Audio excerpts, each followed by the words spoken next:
Yeah, obviously, tremendous atmosphere with our Gold Rush and with the students and the fans. I thought it was so much fun for our guys. We really needed it, especially coming off of Thursday's emotional game, and I thought it helped propel us because we were really grinding and just couldn't really continue it on. And I think a lot of it was also the energy of the fans helped us kind of get a couple of those key stops and trying to will that basketball in the rim as best as possible.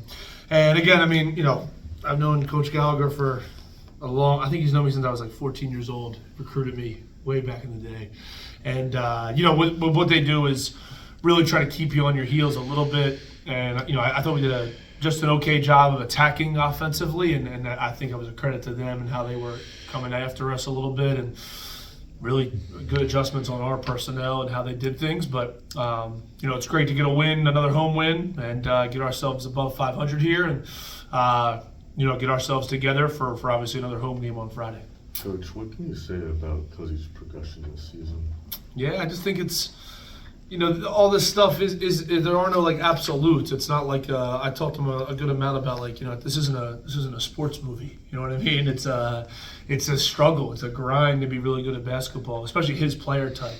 I think we play him a little bit differently than other places probably would, and I think that's just a testament to his work ethic, his routine. I think he's in here, he does more than just our PD workouts. He does a lot of his own shooting, a lot of his own time as well, which is a credit to him. And I think our kind of like player development assistants and our coaches do a good job of really giving him the time.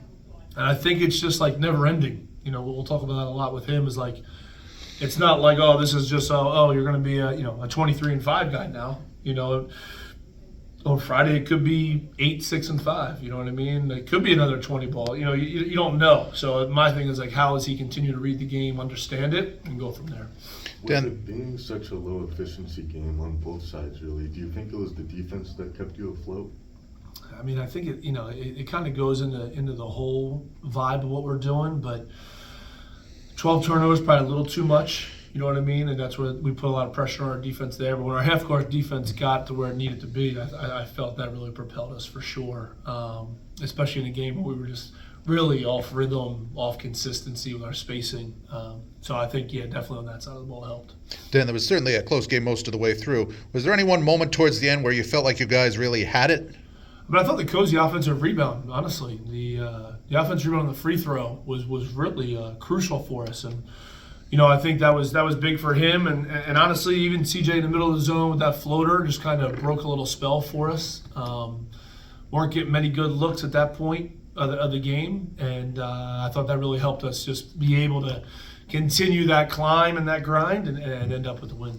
How important was it for you guys to kind of come home this weekend and get the 2 wins after the 2 losses on the road, and what you said on Monday about how you were still really kind of learning and you were maybe taking there were some surprises, and what did it mean to come back home and get these 2? Yeah, we got to figure this road thing out, huh?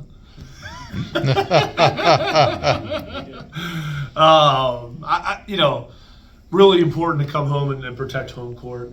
And I think the same idea, you play Merrimack on Thursday and you're against the zone. The crazy part to me, and even I watched them against Peters today, and it's like the end of the game, they're just like still in it. You know what I mean? They're still in the zone. Even I played the matchup zone, and like we changed the last 4 minutes. It was a whole different defense, But they just stay in it. So you got to learn that. Then tonight you're going against a lot of different, like a 1-1 set, a 2-1-2. When do they go to man? When do they stay in zone?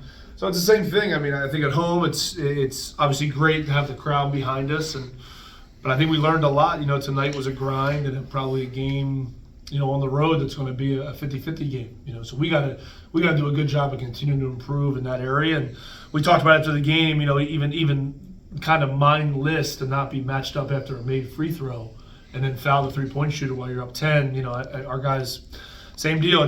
No arrival, no assumptions, and we got to continue to grind through that. But being home helped a lot, and I'm happy we were able to get both. Did you feel that kind of the experience with seeing teams switch through multiple defenses on Monday against St. Peter's kind of helped you guys react in those situations today? Yeah. I think that's why we're doing it too. I just think it's time to participate, and in what's going on and how we see the basketball going. So I think that's where we're at, and we got to do a good job of keeping teams off balance as well. I thought it's been a positive for us to do that, and Manhattan attacked us a little differently, so we were able to adjust a lot better. And I think it's a adjustments-based operation now, and I feel comfortable in that space. So I'm excited to where we can grow this team and see where it goes. Given where the offense was earlier in the year in terms of efficiency, and now you're in MAC play and you're rating toward the bottom of the league. Yeah. Are you surprised? Are you surprised that it's been such a struggle?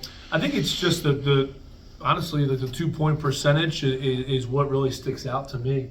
We got to continue to get grade twos. That's what this league kind of comes down to. A lot of our shooting keeps us in it a good amount. No matter what. Obviously, our spurt ability can keep us in it. We're kind of pulling the reins back a little bit on that, which I'm okay with. But I think the deal is how do we continue to grind this out and understand where we're going from two? And I think Aliu's increased confidence helps. Lamin's confidence, getting back to where he needs to be, understanding the right timing of things helps. And then our guards, we got to continue to dive in. When Cozy goes, what was he today? 4 for 6 from 2.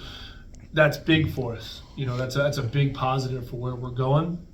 I think in the other piece, we got to take care of that basketball. In some of our earlier losses, probably turning it over a bit too much, where you need either to get a field goal attempt up or that makes your offense very inefficient. And we were probably a little bit too big of an uptick there, so we got to continue to learn it. But I think it's again, as we're in non-conference and we felt all that out, you shift to the conference play, and our guys, again, you're heavily scouted. You're in the conference setting, which just ramps up right away. And honestly, me being away for 10 years probably gave into that as well. So it's time we're back in it, and we're excited to see where we can go. The team always seems to play with a lot of hustle, but tonight especially, it felt like. Yeah. Do you think that's the difference between you and opponents? Yeah, I think we were really focused on being urgent tonight. A lot of urgency messaging was given to the guys. Just because, again, same thing. You can't assume anything on a night in these 40 minutes in conference, and our guys as well. Some guys have been consistent in their production, but other guys they waver a little. And it depends on the situation of the game. So for me, it was a very that was the message a lot, was the urgency. That's why I loved I think we led the whole game. So keeping that urgency through all those different ups and downs was really big for us, and I think that was good for our group to go through. I thought our communication in the huddles was probably the highest it's been. We were talking about some high level stuff and then talking and listening, which I really I appreciate it, and I see us growing there. And now it's also on time to fix it while the game's going on as well. How do you evaluate the talk in the huddles as you mentioned? What's the difference between a good conversation in the huddle? What are some of the topics versus maybe a bad conversation? Yeah, it's probably it's like life too. It's like is the other human listening? And I felt we were listening at a high level tonight, and I rarely had to interject in those moments. A couple times I did to make sure the conversation could be constructive. But I really think our guys are starting to understand communications like that two-way street. It's talking and listening. And even if you're talking at somebody, good. They got to listen and not get. And I think a conversation could go bad sometimes. And it's happened to me a ton as a player, because I always wanted to be right when I was a player. And I was like, no, this is what happened. It's like I really was a poor listener. So it took me a long time to really go through that. But that's what I think is where I'm messaging that is. Our communication of talking and listening has taken a big step. Honestly, it started in Peters as well. Ryder, we weren't doing it a good amount. We weren't really mindful of the communication, what was going on. And then Peters, I felt we took a good step.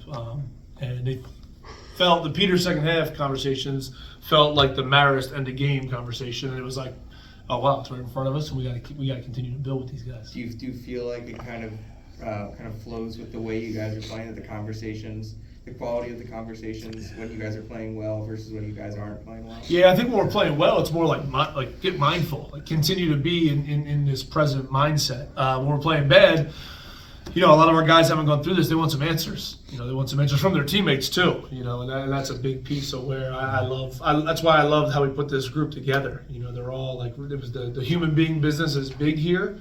And that's why I love how they are able to communicate to each other. And I think in this era of college basketball, it's hard to find that. And even like one all the way down, you know what I mean, all the way to 16 as it is. It's like we have a pretty good group that understands where that is. We're about halfway through, or we're just down, it's a little past halfway through this next season. What do you think so far of the league? What do you have top, half, middle, bottom? What are you thinking? It's tough and it's physical.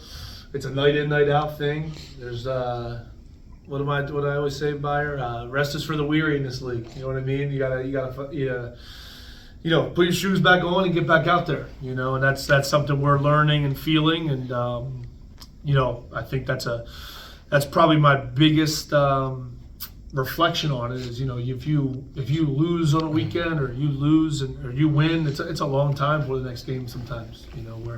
Where I'm coming from, it's blink, that's your sleep, get to a practice facility and then fly somewhere the next day. Usually, that was the 82er. So I think for me, it's really understanding the flow, ebbs and flow of this thing. And I like how we've changed our practice habits. We're not, we're practicing in more of a uncontrollable environment. It's probably the best way I can describe it. And that's where I think we're at. Our guys got to keep feeling that, understanding that, finding our legs, finding our will. And that's what I was happy tonight. I didn't think we had our legs at all to start that game. Merrimack was emotional chess match is how I like to call it. And that's where I think we found our will tonight, though. Kind of piggybacking off that last question, have you had to change the way you kind of view coaching basketball now that you're back to coaching in college? Yes, at a high clip. Yeah, that'll be if I had to guess, that'll be a you and I 1-on-1 in the spring.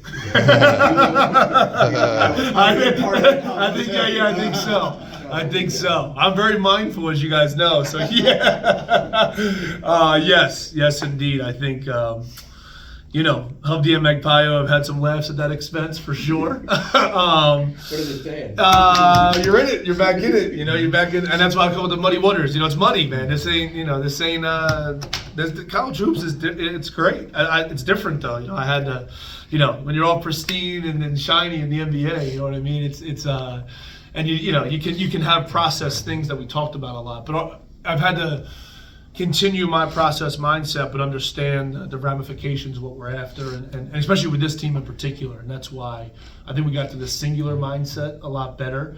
And that's why we're practicing differently. We're making it a little bit more uncontrollable and less about our preparation and execution. It's more about how do we continue to find it together. And that's where I think it's been a great year for me personally. You know what I mean? Honestly. And I think I'm excited to see where it goes. Is that something you talked to Dan Geriot about, some of the coaches that you've known that are in the college game, about how you can keep learning? Yes, yeah, and where, you know what I mean? Where, how, it's so interesting. A decade in the NBA, with everything that's at your disposal, you can kind of you just find yourself in these, like, we call them like the vores, but you find yourself in this like vortex of like information and film. And now it's how am I finding it in college? Where am I finding it? How am I finding it? And I think we have a great staff here. I mean, you guys know I rely on my staff a lot, all the way through the player development assistants, analytics team, all that stuff. And that's been helping us. How are we finding our data, our film, our improvements, and where? That's a big deal for us. Now that you're 6-5 in the conference, do you feel like you've figured out the MAC? No. No. There's no, I mean, I think I'm going to be sitting here in 2040 and being like, nah, I still haven't figured out the MAC. We're singular mindset here, baby. We're singular mindset. We're, I think we're growing exponentially because of our experiences. The hard part is some of them have been hard losses and tough reminders. You go up against Ryder off of a bank shot 3, and you end up losing the game with your end-of-game offense. And I'd be remiss to be like, the experience of having Keyshawn Williams in some of those games, and it shifted to different and multiple guys getting different looks, even Ryder, even tonight. We're still. I know it's difficult to hear sometimes, but you're shifting your team a little bit. You know, and when you lose a player or I think he was over a 15% usage most of the year, 16% usage most of the year. So you're really trying to find that, and to me, it's like we're never going to be complete this year's team. I don't know what the story looks like in March when it's all said and done, but I don't know how this team's going to be completed before then, honestly. Thanks, guys. Okay, thanks, guys.